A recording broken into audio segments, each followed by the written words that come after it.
He did not leave for Cambridge the next day, as he had said he would. He deferred his departure a whole week, and during that time he made me feel what severe punishment a good yet stern, a conscientious yet implacable man can inflict on one who has offended him. Without one overt act of hostility, one upbraiding word, he contrived to impress me momently with the conviction that I was put beyond the pale of his favor. Not that St. John harbored a spirit of unchristian vindictiveness, not that he would have injured a hair of my head, if it had been fully in his power to do so. Both by nature and principle, he was superior to the mean gratification of vengeance. He had forgiven me for saying I scorned him and his love, but he had not forgotten the words, and as long as he and I lived he never would forget them. I saw by his look, when he turned to me, that they were always written on the air between me and him. Whenever I spoke, they sounded in my voice to his ear, and their echo toned every answer he gave me. He did not abstain from conversing with me, he even called me as usual each morning to join him at his desk, and I fear the corrupt man within him had a pleasure unimparted to, and unshared by, the pure Christian, in evincing with what skill he could, while acting and speaking apparently just as usual, extract from every deed and every phrase the spirit of interest and approval which had formerly communicated a certain austere charm to his language and manner. To me, he was in reality become no longer flesh, but marble. His eye was a cold, bright, blue gem, his tongue a speaking instrument, nothing more. All this was torture to me, refined, lingering torture. It kept up a slow fire of indignation and a trembling trouble of grief, which harassed and crushed me altogether. I felt how, if I were his wife, this good man, pure as the deep sunless source, could soon kill me, without drawing from my veins a single drop of blood, or receiving on his own crystal conscience the faintest stain of crime. Especially I felt this when I made any attempt to propitiate him. No ruth met my ruth. He experienced no suffering from estrangement, no yearning after reconciliation, and though, more than once, my fast-falling tears blistered the page over which we both bent, they produced no more effect on him than if his heart had been really a matter of stone or metal. To his sisters, meantime, he was somewhat kinder than usual, as if afraid that mere coldness would not sufficiently convince me how completely I was banished and banned. He added the force of contrast, and this I am sure he did not by malice, but on principle. The night before he left home, happening to see him walking in the garden about sunset, and remembering, as I looked at him, that this man, alienated as he now was, had once saved my life, and that we were near relations, I was moved to make a last attempt to regain his friendship. I went out and approached him as he stood leaning over the little gate. I spoke to the point at once. "St. John, I am unhappy because you are still angry with me. Let us be friends." "I hope we are friends," was the unmoved reply, while he still watched the rising of the moon, which he had been contemplating as I approached. "No, St. John, we are not friends as we were. You know that." "Are we not? That is wrong. For my part, I wish you no ill and all good." "I believe you, St. John, for I am sure you are incapable of wishing anyone ill, but, as I am your kinswoman, I should desire somewhat more of affection than that sort of general philanthropy you extend to mere strangers." "Of course," he said. "Your wish is reasonable, and I am far from regarding you as a stranger." This, spoken in a cool, tranquil tone, was mortifying and baffling enough. Had I attended to the suggestions of pride and ire, I should immediately have left him, but something worked within me more strongly than those feelings could. I deeply venerated my cousin's talent and principle. His friendship was of value to me. To lose it tried me severely. I would not so soon relinquish the attempt to reconquer it. "Must we part in this way, St. John? And when you go to India, will you leave me so, without a kinder word than you have yet spoken?" He now turned quite from the moon and faced me. "When I go to India, Jane, will I leave you?" "What? Do you not go to India?" "You said I could not unless I married you."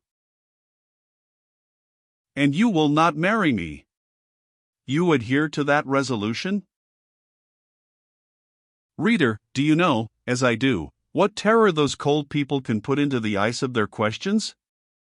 How much of the fall of the avalanche is in their anger? Of the breaking up of the frozen sea in their displeasure? No. St. John, I will not marry you. I adhere to my resolution. The avalanche had shaken and slid a little forward, but it did not yet crash down.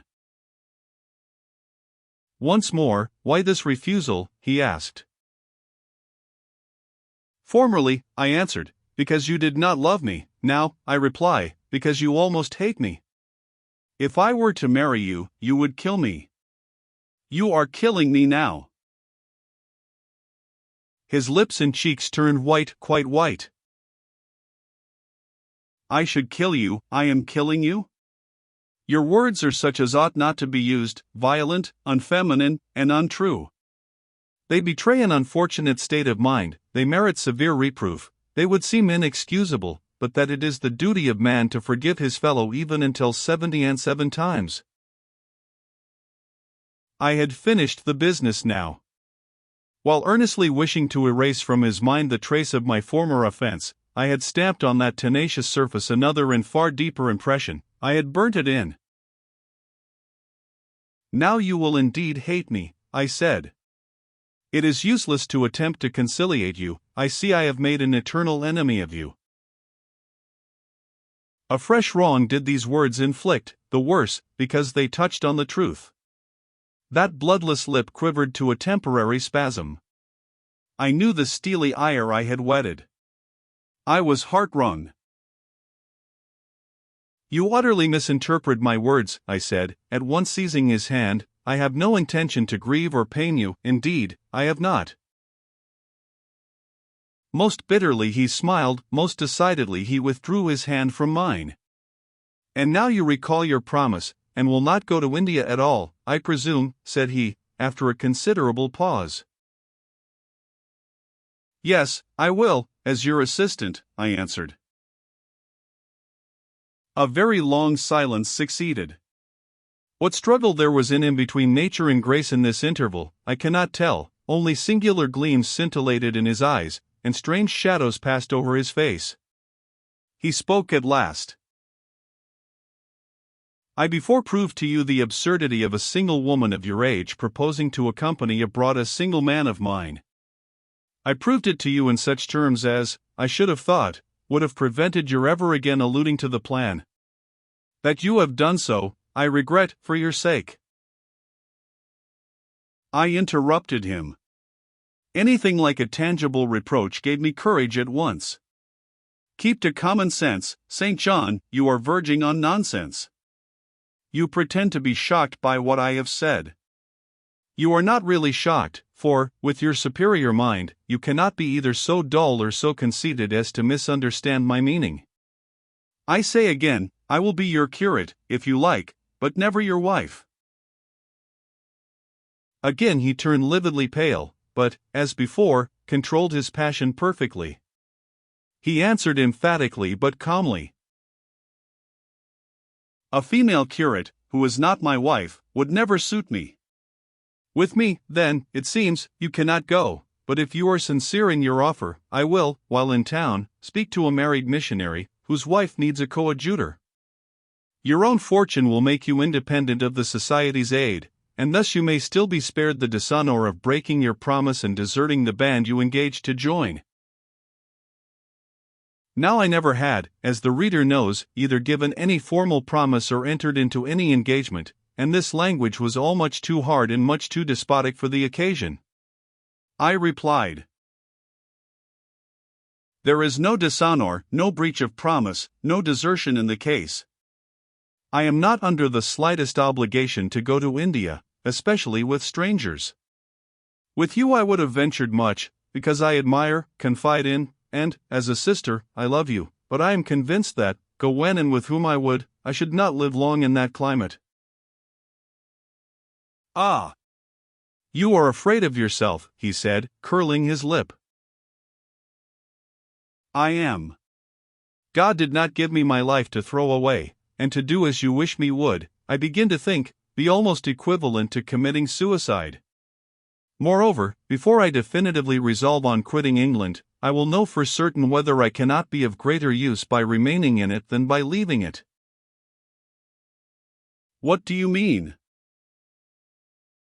It would be fruitless to attempt to explain, but there is a point on which I have long endured painful doubt, and I can go nowhere till by some means that doubt is removed. I know where your heart turns and to what it clings. The interest you cherish is lawless and unconsecrated. Long since you ought to have crushed it, now you should blush to allude to it. You think of Mr. Rochester? It was true. I confessed it by silence. Are you going to seek Mr. Rochester? I must find out what has become of him. It remains for me, then, he said, to remember you in my prayers, and to entreat God for you, in all earnestness, that you may not indeed become a castaway. I had thought I recognized in you one of the chosen. But God sees not as man sees, his will be done.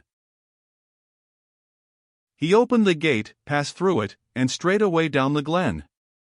He was soon out of sight. On re-entering the parlor, I found Diana standing at the window, looking very thoughtful. Diana was a great deal taller than I. She put her hand on my shoulder, and, stooping, examined my face.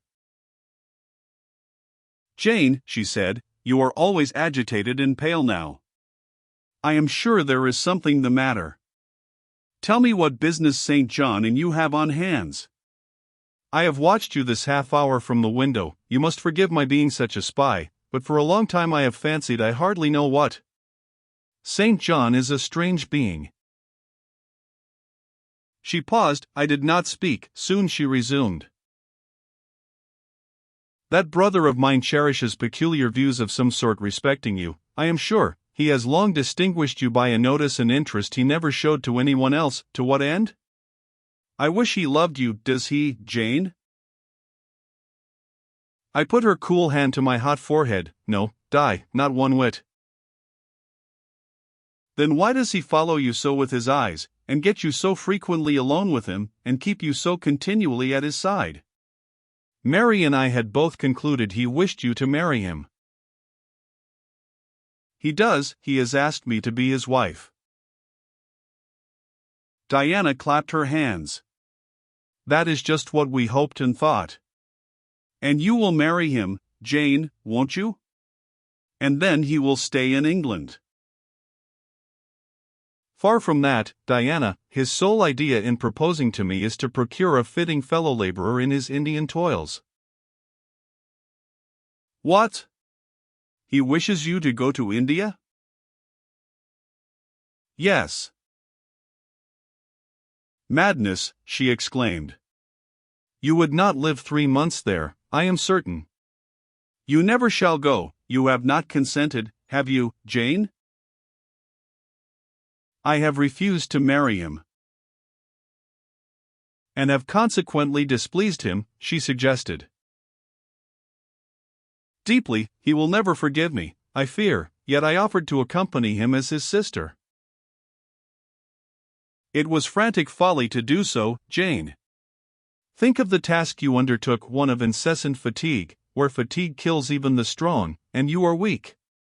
St. John, you know him, would urge you to impossibilities. With him there would be no permission to rest during the hot hours, and unfortunately, I have noticed, whatever he exacts, you force yourself to perform. I am astonished you found courage to refuse his hand." "You do not love him then, Jane?" "Not as a husband." "Yet he is a handsome fellow." "And I am so plain, you see, Di. We should never suit." "Plain? You? Not at all. You are much too pretty, as well as too good, to be grilled alive in Calcutta." And again she earnestly conjured me to give up all thoughts of going out with her brother. "I must indeed," I said, for when just now I repeated the offer of serving him for a deacon, he expressed himself shocked at my want of decency. He seemed to think I had committed an impropriety in proposing to accompany him unmarried, as if I had not from the first hoped to find in him a brother, and habitually regarded him as such. What makes you say he does not love you, Jane? You should hear himself on the subject. He has again and again explained that it is not himself, but his office he wishes to mate. He has told me I am formed for labor, not for love, which is true, no doubt. But, in my opinion, if I am not formed for love, it follows that I am not formed for marriage. Would it not be strange, Di, to be chained for life to a man who regarded one but as a useful tool? Insupportable, unnatural, out of the question. And then, I continued, though I have only sisterly affection for him now, yet, if forced to be his wife, I can imagine the possibility of conceiving an inevitable, strange, torturing kind of love for him, because he is so talented, and there is often a certain heroic grandeur in his look, manner, and conversation. In that case, my lot would become unspeakably wretched. He would not want me to love him, and if I showed the feeling, he would make me sensible that it was a superfluity, unrequired by him, unbecoming in me. I know he would. And yet St. John is a good man, said Diana. He is a good and a great man, but he forgets, pitilessly, the feelings and claims of little people, in pursuing his own large views. It is better, therefore, for the insignificant to keep out of his way, lest, in his progress, he should trample them down. Here he comes. I will leave you, Diana. And I hastened upstairs as I saw him entering the garden. But I was forced to meet him again at supper. During that meal he appeared just as composed as usual. I had thought he would hardly speak to me, and I was certain he had given up the pursuit of his matrimonial scheme. The sequel showed I was mistaken on both points. He addressed me precisely in his ordinary manner, or what had, of late, been his ordinary manner, one scrupulously polite. No doubt he had invoked the help of the Holy Spirit to subdue the anger I had roused in him, and now believed he had forgiven me once more. For the evening reading before prayers, he selected the 21st chapter of Revelation. It was at all times pleasant to listen while from his lips fell the words of the Bible. Never did his fine voice sound at once so sweet and full, never did his manner become so impressive in its noble simplicity, as when he delivered the oracles of God, and tonight that voice took a more solemn tone, that manner a more thrilling meaning, as he sat in the midst of his household circle, the May moon shining in through the uncurtained window, and rendering almost unnecessary the light of the candle. On the table as he sat there, bending over the great old Bible, and described from its page the vision of the new heaven and the new earth, told how God would come to dwell with men, how he would wipe away all tears from their eyes, and promised that there should be no more death, neither sorrow nor crying, nor any more pain, because the former things were passed away. The succeeding words thrilled me strangely as he spoke them, especially as I felt, by the slight, indescribable alteration in sound, that in uttering them, his eye had turned on me. He that overcometh shall inherit all things, and I will be his God, and he shall be my son. But, was slowly, distinctly read, the fearful, the unbelieving, and see, shall have their part in the lake which burneth with fire and brimstone, which is the second death. Henceforward, I knew what fate St. John feared for me. A calm, subdued triumph, blent with a longing earnestness, marked his enunciation of the last glorious verses of that chapter. The reader believed his name was already written in the Lamb's book of life, and he yearned after the hour which should admit him to the city to which the kings of the earth bring their glory and honor, which has no need of sun or moon to shine in it, because the glory of God lightens it, and the Lamb is the light thereof. In the prayer following the chapter, all his energy gathered, all his stern zeal woke. He was in deep earnest, wrestling with God, and resolved on a conquest. He supplicated strength for the weak-hearted, guidance for wanderers from the fold, a return, even at the 11th hour, for those whom the temptations of the world and the flesh were luring from the narrow path. He asked, he urged, he claimed the boon of a brand snatched from the burning. Earnestness is ever deeply solemn, First, as I listened to that prayer, I wondered at his, then, when it continued and rose, I was touched by it, and at last awed. He felt the greatness and goodness of his purpose so sincerely, others who heard him plead for it, could not but feel it too. The prayer over, we took leave of him. He was to go at a very early hour in the morning. Diana and Mary, having kissed him, left the room in compliance, I think, with a whispered hint from him. I tendered my hand, and wished him a pleasant journey. Thank you, Jane. As I said, I shall return from Cambridge in a fortnight. That space, then, is yet left you for reflection. If I listened to human pride, I should say no more to you of marriage with me, but I listen to my duty, and keep steadily in view my first aim, to do all things to the glory of God. My master was long-suffering, so will I be. I cannot give you up to perdition as a vessel of wrath. Repent, resolve, while there is yet time. Remember, we are bid to work while it is day, warned that the night cometh when no man shall work. Remember the fate of Dives, who had his good things in this life. God give you strength to choose that better part which shall not be taken from you. He laid his hand on my head as he uttered the last words. He had spoken earnestly, mildly. His look was not, indeed, that of a lover beholding his mistress, but it was that of a pastor recalling his wandering sheep, or better, of a guardian angel watching the soul for which he is responsible. All men of talent, whether they be men of feeling or not, whether they be zealots, or aspirants, or despots, provided only they be sincere, have their sublime moments, when they subdue and rule.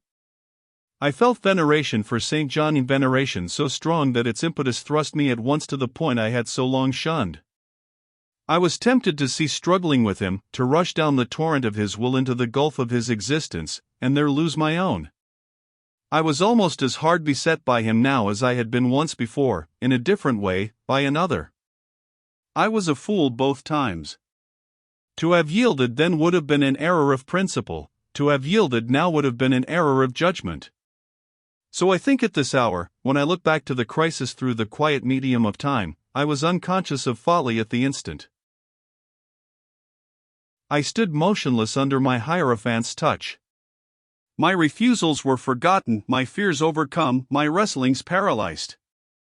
The impossible, i.e., my marriage with St. John, was fast becoming the possible. All was changing utterly with a sudden sweep.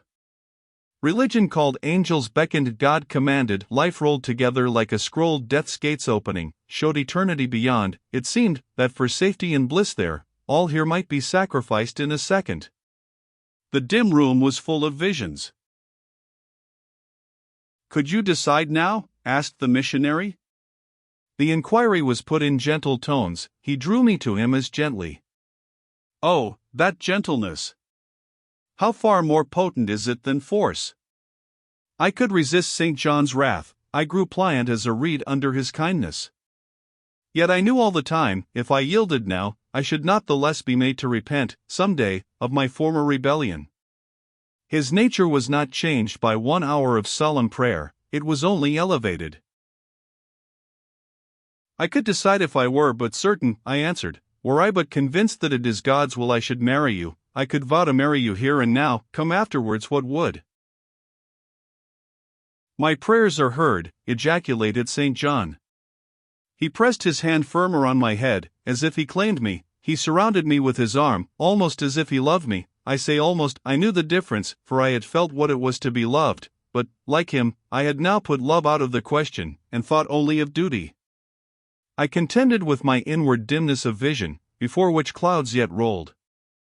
I sincerely, deeply, fervently longed to do what was right, and only that. Show me the path. I entreated of heaven. I was excited more than I had ever been, and whether what followed was the effect of excitement the reader shall judge.